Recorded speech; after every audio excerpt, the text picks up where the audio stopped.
নগরী। এই দুর্যোগে স্থানীয়দের পাশাপাশি ভোগান্তিতে পড়েছেন প্রবাসী বাংলাদেশিরাও। এদিকে আমিরাতে বন্যা কবলিত প্রবাসীদের পাশে দাঁড়িয়েছে বাংলাদেশ দুবাই কনস্যুলেট। দুবাই থেকে আব্দুল আলিম সাইফুলের পাঠানো তথ্যচিত্রে ডেস্ক রিপোর্ট।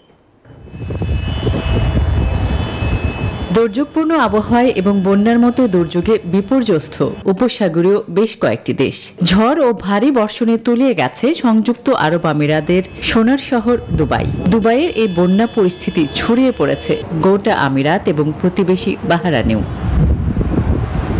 বিকাশে কম খরচে ক্যাশ আউটের লিমিট বেড়ে 50,000, প্রিয় এজেন্টও 2টা।